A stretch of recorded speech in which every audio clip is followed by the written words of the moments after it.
और इसी बीच सीधे लिए चलते हैं आपको देहरादून, जहां पर भारत दर्शन शैक्षणिक कार्यक्रम को संबोधित कर रहे हैं सीएम पुष्कर धामी।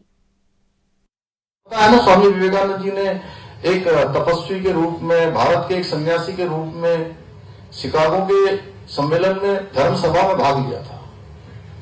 और वो इतना कैसे बोल पाए? उन्होंने केवल पढ़ाई लिखाई करी, इसी से नहीं हुआ।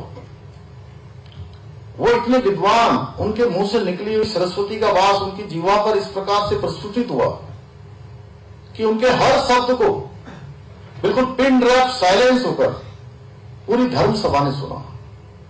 ये उनको प्राप्त हुआ भ्रमण करने से। उन्होंने दीन दुखियों के बीच में, नर नारायण की सेवा के रूप में, जो लोग बिल्कुल दरिद्र थे, जो कई प्रकार की बीमारियों से ग्रसित थे, उनके बीच में जाकर उनकी सेवा करके, उन सबसे आत्मीयता करके पूरे देश का जब उन्होंने भ्रमण किया तो उनके मुख से तब वो शब्द निकले। यानी कि मेरा कहने का अर्थ है कि आप सब भी जो भ्रमण करेंगे, अभी जितना अवसर मिला है, अभी एक अवसर हम सरकार की तरफ से हो रहा है ये आप लोगों को, आप लोगों के व्यक्तित्व विकास के लिए। इस प्रकार के भ्रमण आपके व्यक्तित्व को विकास करने के साथ साथ आपके नियमित कार्यक्रमों में आ जाएंगे, तो आप सबका भी इसी प्रकार से व्यक्तित्व का विकास हो जाएगा। हम जितना देखेंगे हमारा उतना एक्सपोजर बढ़ेगा। इसलिए हम लोगों ने कार्यक्रम रखा है और इस बार ये पहली बार हम कर रहे हैं। आगे के आप लोगों की सफलता, आप लोगों के व्यक्तित्व विकास, आप लोगों से इसके बाद इसके अनुभव, मैं चाहूंगा कि हमारा शिक्षा विभाग आप सबके अनुभव भी ले। एक आपकी सबकी जो है डायरी बने, इतने कम लोग हैं और उसमें आप लोगों ने क्या क्या इसमें अध्ययन किया, आपका एक्सपोजर क्या हुआ, आपके मन में यहां जाने से पहले क्या बात थी, आप पहले क्या सोचते थे और लौट के आने के बाद आपके मन में किस प्रकार का परिवर्तन हुआ, आपकी सोच में किस प्रकार का परिवर्तन हुआ। जब हम इसको देखेंगे कि ये बढ़ रहा है, आप लोगों का बढ़ा है, आप लोगों में परिवर्तन हुआ है, आप लोगों के व्यक्तित्व का विकास हुआ है, तो हम इसकी संख्या को बढ़ाएंगे।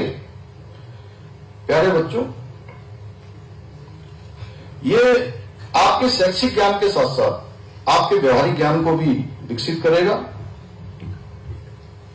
हमारा देश विश्व का एकमात्र ऐसा देश है जहां विविधता में एकता है।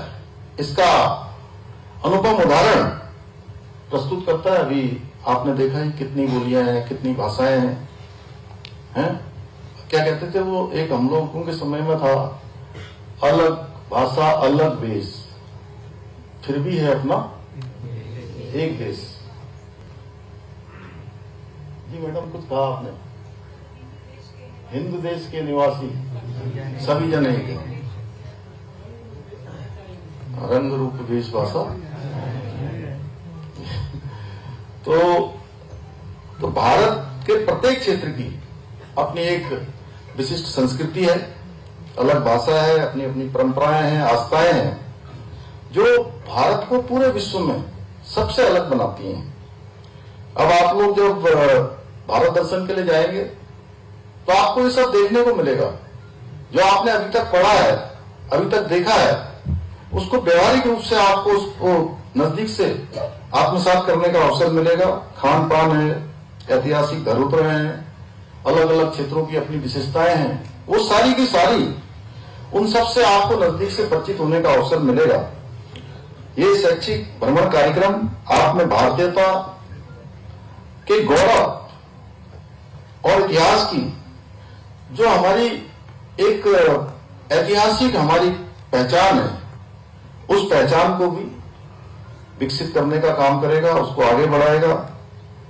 भाइयों बहनों, आज अभी यहाँ पर भाषा महोत्सव 2024 का भी शुभारंभ हो रहा है, जो भारतीय महाकवि सुब्रमण्यम भारती की जन्म जयंती के अवसर पर मनाए जाने वाले भारतीय उत्सव का हिस्सा है। और महाकवि सुब्रमण्यम भारती जी की जो राष्ट्रप्रेम से ओत-प्रोत कविताएं हैं, वो आज हम सबको आंदोलित करती है, हम सबको प्रेरणा देती है।